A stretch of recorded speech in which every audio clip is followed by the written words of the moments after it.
Institutes of the Christian Religion by John Calvin, Book 1, Chapter 14. The Angels, Sections 3 to 12. Section 3. God is Lord over all. But before I begin more fully to discuss man's nature, I ought to insert something concerning angels. To be sure, Moses, accommodating himself to the rudeness of the common folk, mentions in the history of the creation no other works of God than those which show themselves to our own eyes. Yet afterward, when he introduces angels as ministers of God, one may easily infer that he, to whom they devote their effort and functions, is their creator.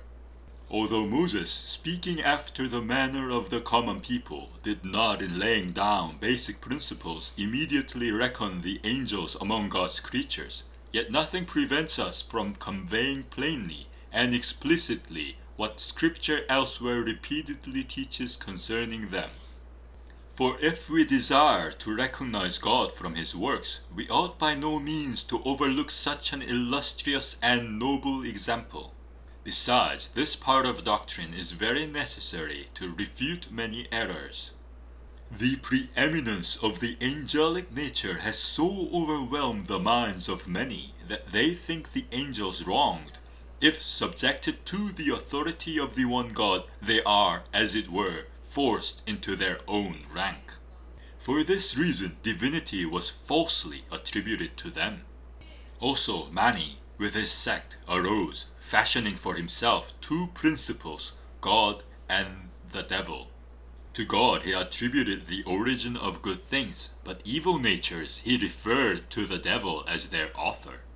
If this madness held our minds ensnared, God's glory in the creation of the universe would not abide with him.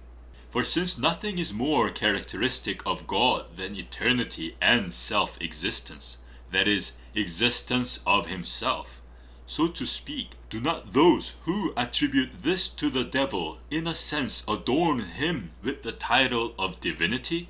Now, where is God's omnipotence if such sovereignty is conceded to the devil that he carries out whatever he wishes against God's will and resistance?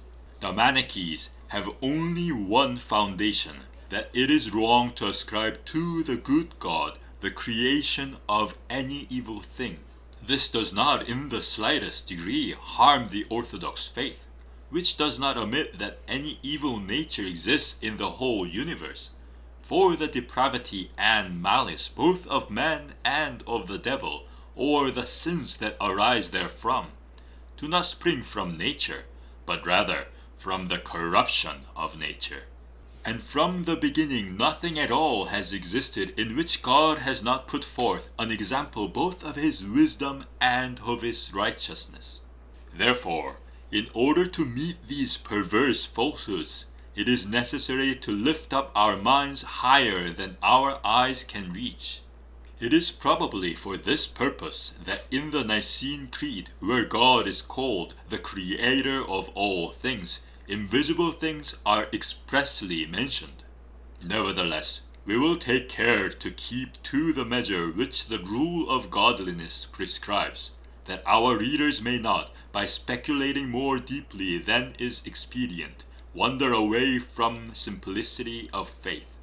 And in fact, while the Spirit ever teaches us to our profit, he either remains absolutely silent upon those things of little value for edification, or only lightly and cursorily touches them. It is also our duty willingly to renounce those things which are unprofitable,